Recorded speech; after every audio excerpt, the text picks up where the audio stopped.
Parmi les machines de guerre dont le nom est devenu célèbre, peu sont entourés d'une aura de peur, d'un respect et d'une réputation bien supérieure à leur nombre opérationnel.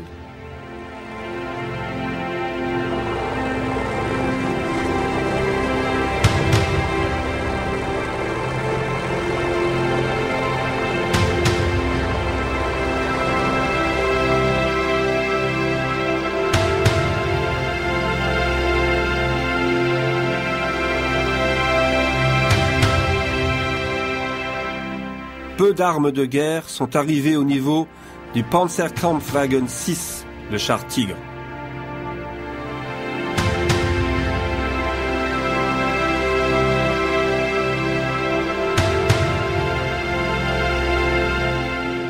Introduit en service actif en 1942, le Tigre a immédiatement projeté l'aura d'une force blindée invincible.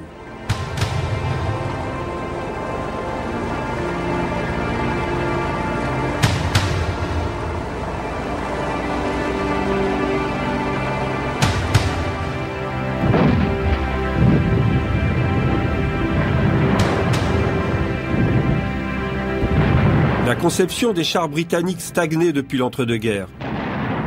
Ils étaient adaptés aux tactiques des conflits précédents,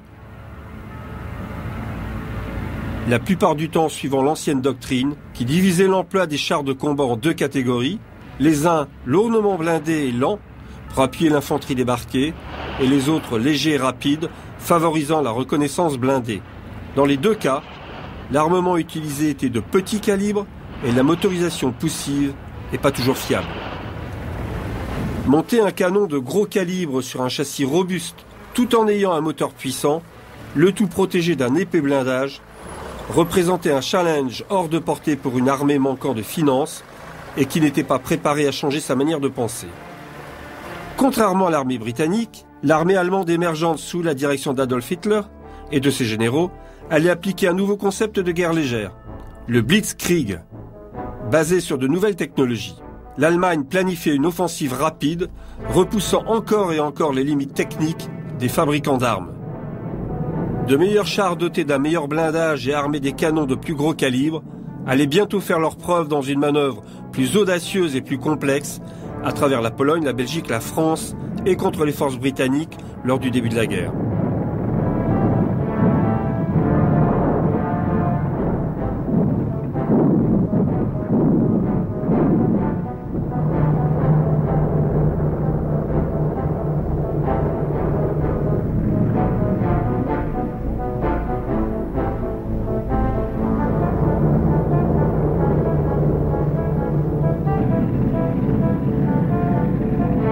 Miraculeusement, les Panzers allaient stopper leur avance juste avant Dunkerque, permettant aux Alliés de s'échapper par la Manche en laissant derrière eux véhicules blindés et de soutien.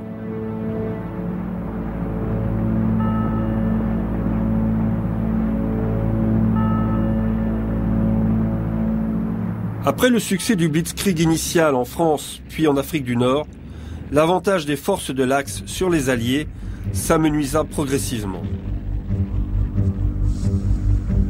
Les équipages britanniques de Crusader et de Valentine étaient habitués à être dangereusement près des panzers adverses, souvent derrière un barrage d'artillerie ou un écran de fumigène, pour laisser une chance à leurs faibles canons de 2 livres de percer les Panzers 3 et 4.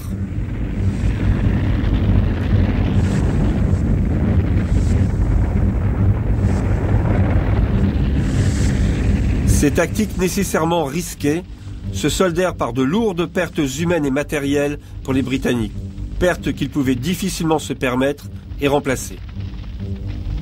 Ces cruelles leçons ne furent pas ignorées par les Britanniques, mais il manquait encore d'une industrie capable de leur fournir des chars modernes en nombre suffisant.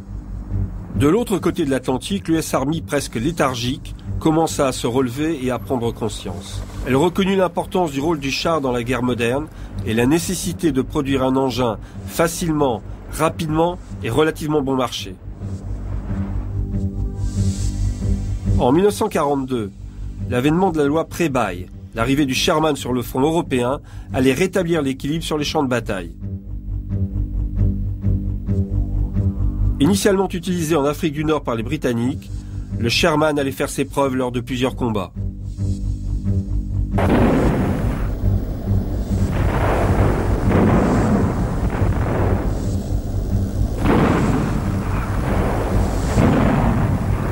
Avec de plus gros canons et de meilleurs chars, les Alliés commencèrent à se sentir plus en confiance pour affronter les Allemands.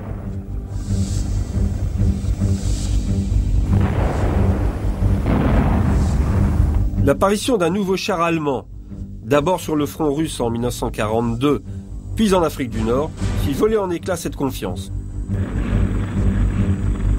Voici le char Tigre 1. Machine de guerre de 56 tonnes, lourdement blindée et construite autour de son fantastique canon de 88 mm. Aucun autre char de la Seconde Guerre mondiale ne gagna une aussi terrifiante réputation. La portée et la précision de son canon, alliée à la formidable efficacité de son blindage, en fit une légende aux yeux de ses adversaires.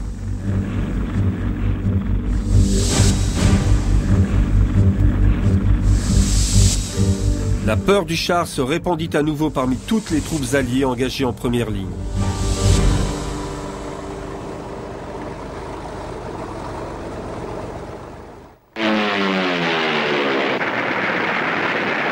La conception du Tigre débuta en 1937, 2 ans avant le début de la guerre.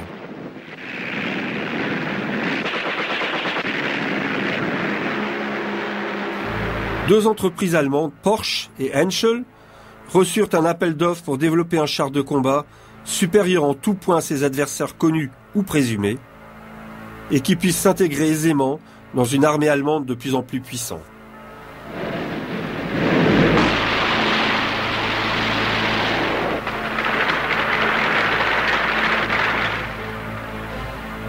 Hitler et son état-major choisirent le moteur Henschel, le Führer ayant été séduit par la taille et la puissance du prototype présenté à la démonstration. Un beau symbole de puissance du Troisième Reich. La production commença presque aussitôt, seuls quelques éléments étant sous-traités à Krups et envoyés à l'usine de production Henschel.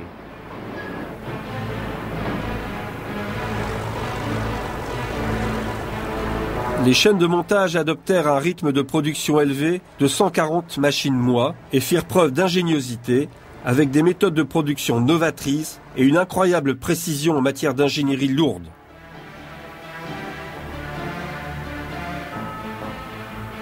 Environ 80 des modèles Porsche refusés furent convertis en canons anti-chars automoteurs, baptisés Ferdinand puis Éléphant, et utilisés d'abord sur le front russe puis en Italie.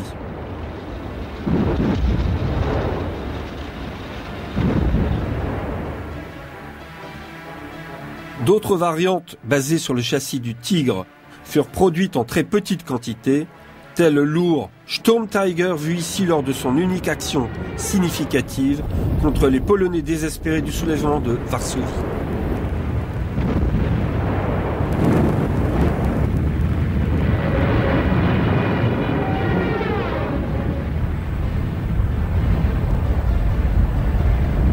Les Allemands ont systématiquement bombardé la ville.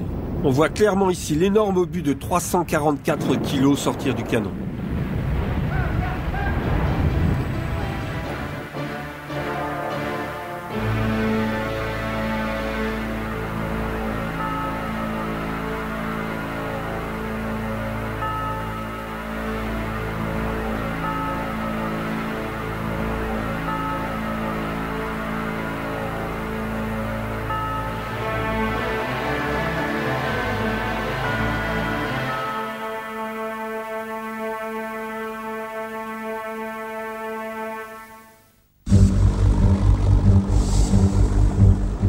Il en coûtait plus d'1 million de Reichsmark et plus de 3,5 millions d'heures de travail pour construire chaque Tigre.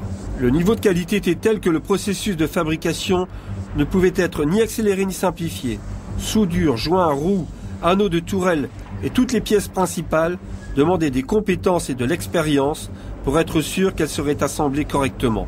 Cette rigueur et cette précision ont contribué à la réputation du Tigre à faire face aux conditions extrêmes, mais ont également compliqué la maintenance de celui-ci au combat.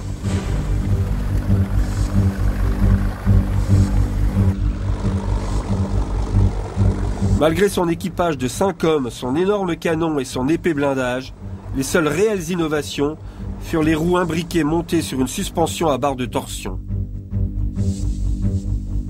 Destinées à améliorer les performances tout-terrain de l'engin et à supporter son poids élevé sur ses larges chenilles, ces caractéristiques allaient se révéler difficiles à atteindre dans les années qui suivirent. Les chars sortant des chaînes de production n'avaient pas d'équivalent dans les armées alliées.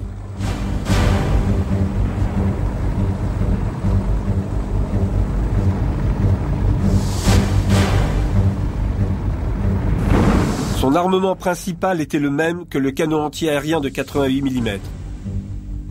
Développé à l'origine pour tirer la munition explosive destinée à détruire les appareils ennemis en altitude, il fut par la suite transformé en une arme anti-char très efficace et redoutée.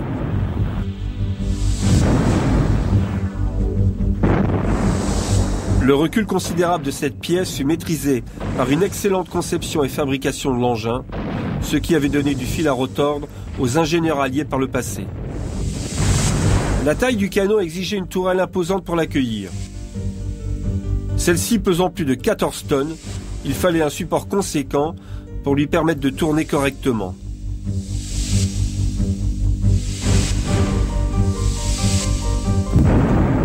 La très haute vitesse initiale de cette munition, plus de 800 mètres par seconde, lui donnait une énergie cinétique incroyable et une trajectoire très rapide, facilitant la visée et le tir. Les projectiles de ce calibre étaient capables de percer le blindage de la plupart des engins de cette époque, qui étaient en général de 5 à 7 cm d'épaisseur, à des distances de 2700 mètres.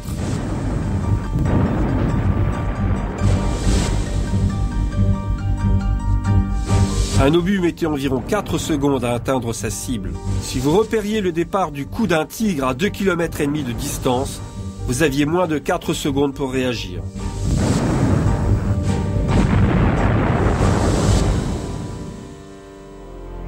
La pénétration de la caisse d'un engin allié par un obus de 88 mm avait des effets catastrophiques.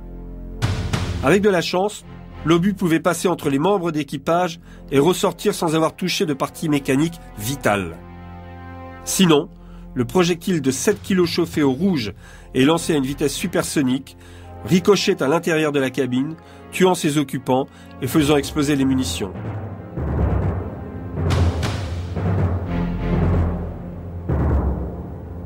Quand un char était touché, le moteur explosait littéralement, tuant l'équipage à moins que celui-ci n'ait réussi à s'extraire rapidement par les petites trappes d'évacuation.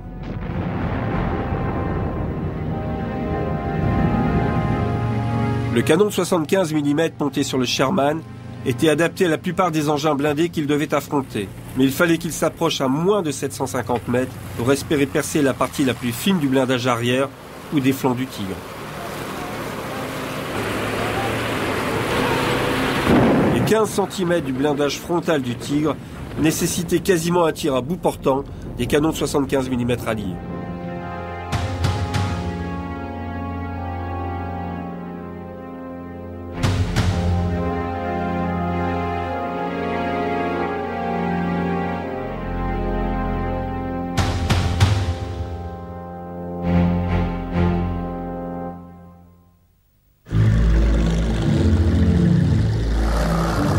L'apparente invincibilité du Tigre et la protection offerte par son blindage faisaient la fierté de ses équipages et leur donnaient une grande confiance dans leur machine.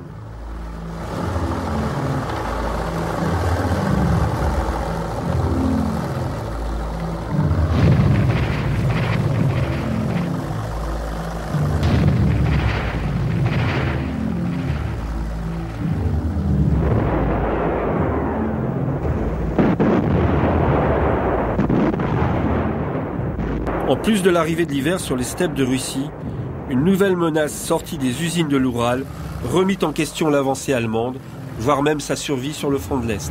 Le char russe T-34. Ce char très bien conçu et produit en nombre allait poser problème à l'armée allemande, victorieuse jusqu'alors.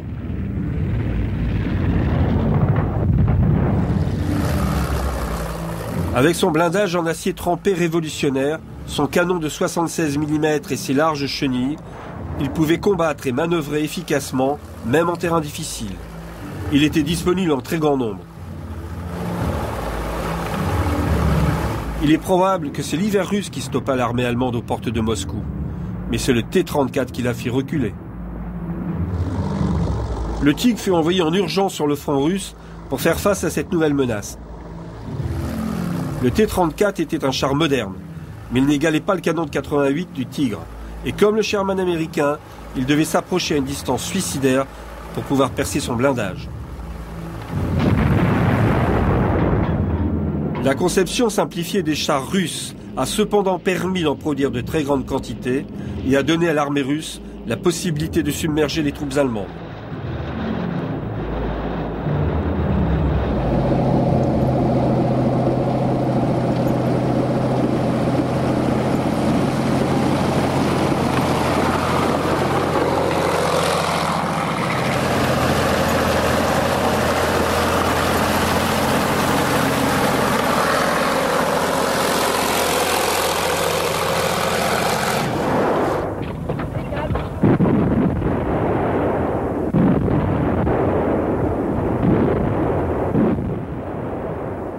Le niveau de protection et la résistance du Tigre furent démontrés lors d'un engagement sur le front russe, sur un point bien défendu et tenu par des chars T-34 et plusieurs canons anti-chars.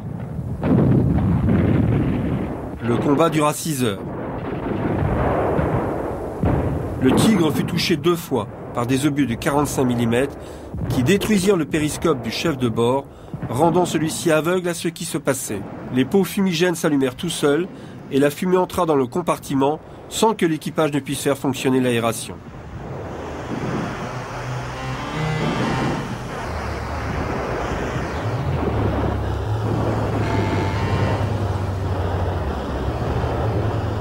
Progressant toujours plus près de leur objectif, les tirs se firent plus intenses et une cacophonie assourdissante de bruits d'impact et d'explosions, de même que des nuages de fumée et d'éclairs régnaient autour de la tourelle.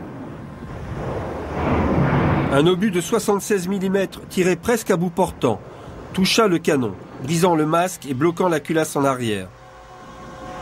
Un projectile semblable pénétra le bloc moteur, allumant un feu qui fut vite éteint.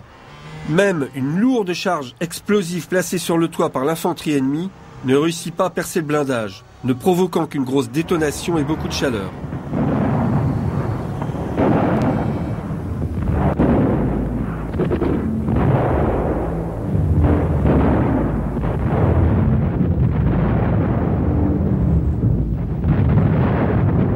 Heures plus tard, ayant accompli sa mission, le Tigre réussit encore à parcourir 60 km par ses propres moyens jusqu'à son nouvel objectif où les dégâts furent constatés. Il y avait 227 impacts de fusils anti-chars, 14 impacts de canons anti-chars de 57 mm et 11 coups de canon anti-chars de 76 mm. La preuve évidente que le Tigre pouvait encaisser à peu près tout ce que les Alliés pouvaient lui envoyer.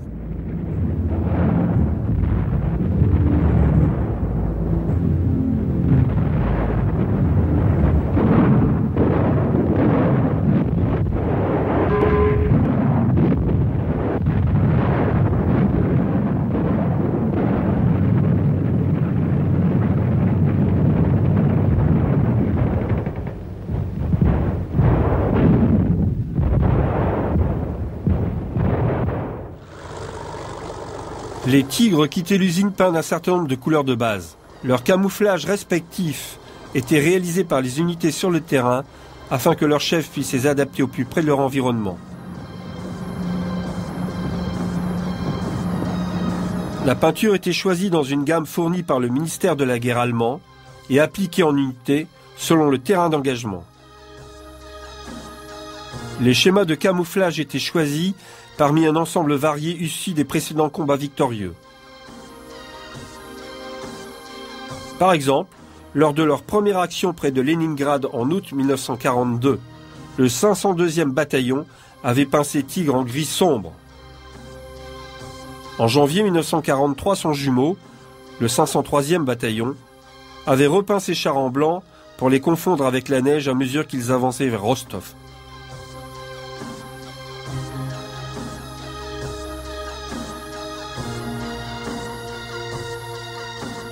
Comme on peut le voir sur ce cliché de la tourelle d'un des premiers Tigres. La culasse du canon de 88 mm prenait beaucoup de place à l'intérieur du char. L'amortisseur de recul est visible ici, de même que le système de visée du tireur et la trappe d'évacuation.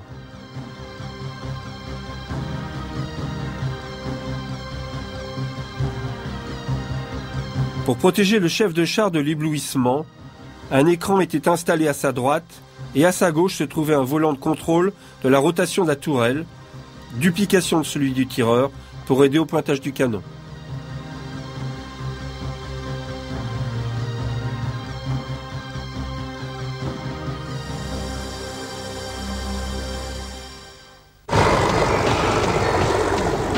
Les équipages de Tigre collaboraient étroitement au combat.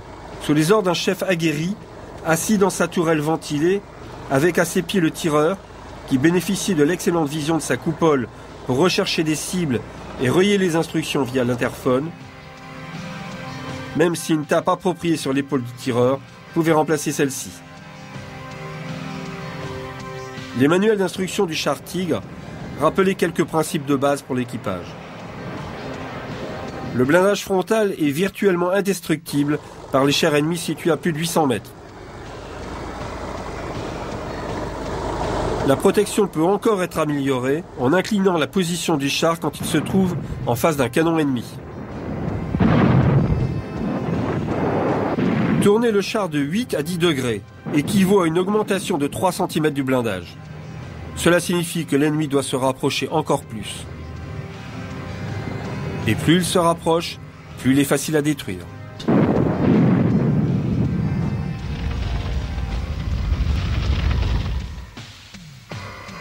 Utilisez la méthode dite de l'heure des repas pour avoir la meilleure protection possible. Signifie que le char doit toujours présenter son angle le plus protégé à l'ennemi.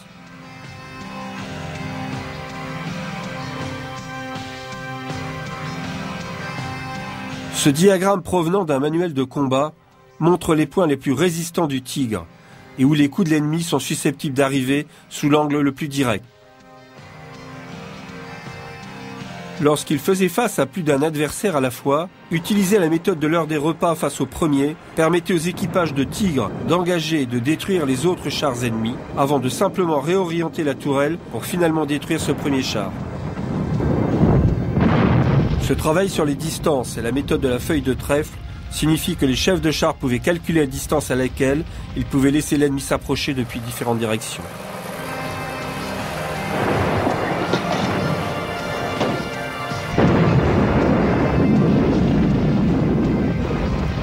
Pour améliorer l'efficacité de l'armement principal, celui-ci était doté d'une excellente optique de visée et d'un système très simple permettant de déterminer la distance avec précision jusqu'à environ 2700 mètres. La précision et l'énergie à l'impact du canon de 88 étaient prises en compte dans les tactiques des unités de Panzer. Les chefs de char avaient des instructions très strictes sur la manière de diriger efficacement leur engin. L'un des points principaux stipulait de ne pas faire feu en roulant pour conserver le maximum de précision et maximiser l'effet du canon de 88.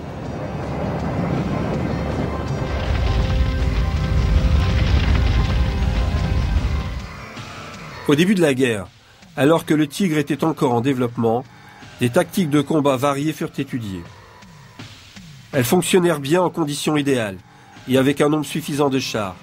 Mais à mesure que la guerre évoluait, les conditions d'engagement, la disponibilité et les pénuries ont inspiré une approche plus pragmatique.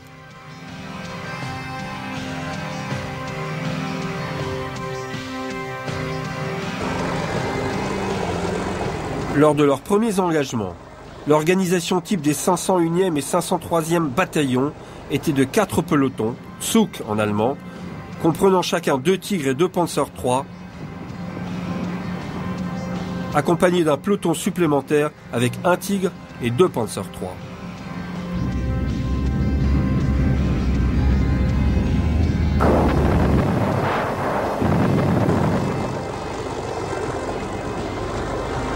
Ces formations de Tigres furent une mauvaise surprise pour les Russes à Leningrad en 1942.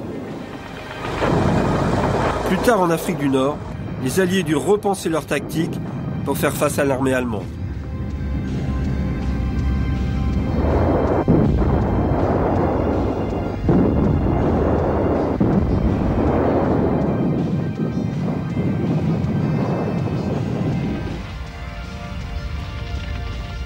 Les chars envoyés pour renforcer Rommel lors de la campagne de Tunisie en mars 1943 étaient peints en sable Afrika Korps ou jaune sable.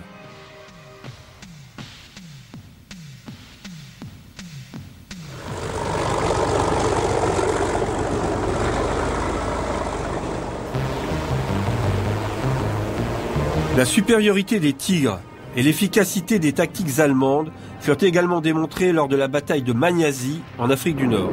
4 Tigres détruisirent 40 chars Sherman et Grant du 1st Armored Regiment américain lors d'un bref engagement.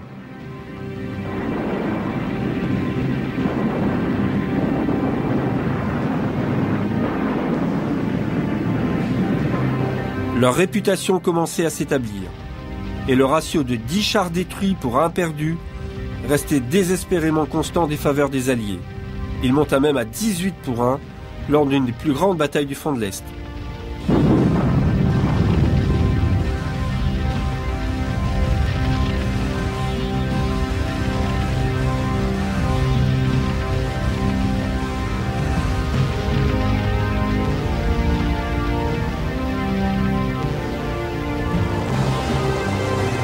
Le déploiement rapide des Tigres dans des unités comme la division Grossdeutschland, la division Das Reich ou la division Totenkopf suivait des tactiques novatrices et très efficaces, s'adaptant aux aléas de la guerre et faisant preuve d'extraordinaires capacités d'organisation et d'improvisation. Les généraux allemands, les chefs de corps et le général Hans Guderian reformèrent les bataillons de Panzer existants et à venir pour tirer le meilleur parti des capacités impressionnantes du Tigre et mettre à profit les précieux enseignements d'un champ de bataille en pleine évolution. Les chefs de chars se virent remettre en mai 1943 un manuel de combat qui spécifiait clairement comment les précieux chars lourds devaient être employés. Ils devaient en premier lieu attaquer les positions ennemies, y compris en défense. Deuxièmement, ils devaient fournir les premières vagues d'assaut ou réaliser des opérations coup de poing visant à réduire les pertes des engins d'appui. Troisièmement, ils devaient débarrasser le champ de bataille de tout char ou véhicule ennemi à longue distance, afin que les engins moins protégés puissent attaquer les blindés standards.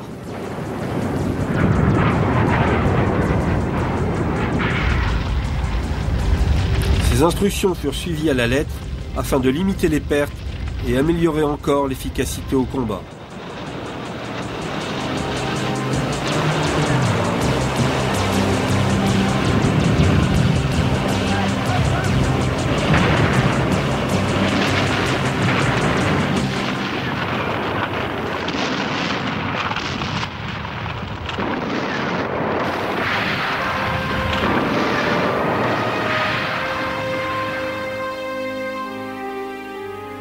En Russie, durant l'été 1943, à la bataille de Koursk, la division Das Reich, de même que d'autres unités, employa toute une variété de camouflage.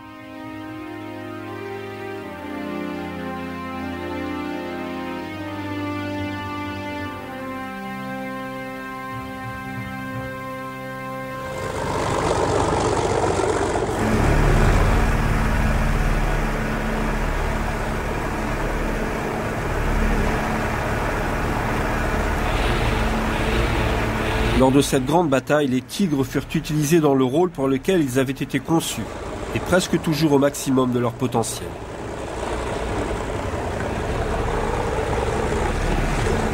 Ce qui allait devenir l'une des plus grandes batailles de chars de tous les temps fut planifié par le haut commandement allemand pour briser l'attaque soviétique, repousser les Russes et leur reprendre le terrain.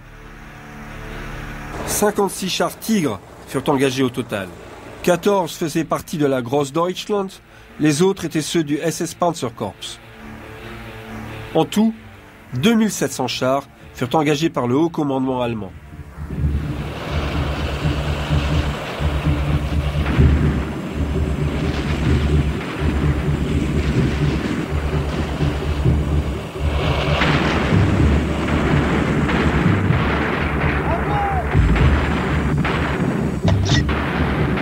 Ils s'étaient entraînés dur pendant des mois pour ça, implémentant les Tigres avec d'autres unités travaillant les communications et les manœuvres pour être toujours plus opérationnels.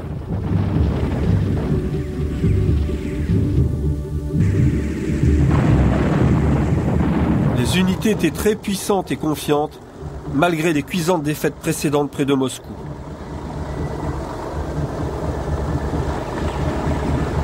Les Tigres furent déployés sur le front en formation pour ouvrir une brèche dans les positions russes, suivis ou flanqués des Panzer III et IV.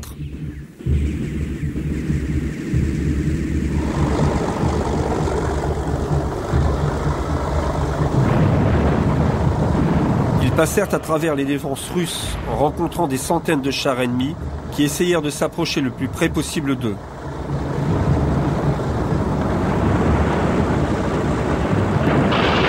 Dans les espaces ouverts des steppes russes, encore une fois, les canons de 88 mm laissèrent les Russes exsangues.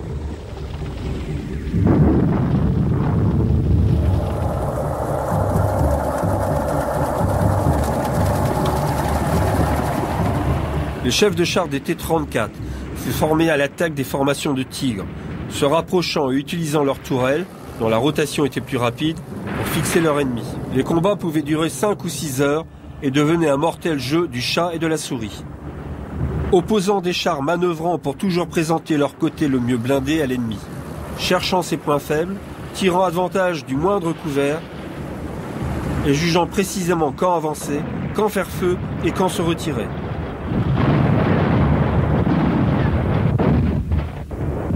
Les unités russes subirent des pertes importantes de la part de la Großdeutschland Division et du SS Panzerkorps, mais leur supériorité numérique et leur immense dispositif tactique défensif eurent raison de l'offensive allemande et le terrain durement gagné dut être abandonné.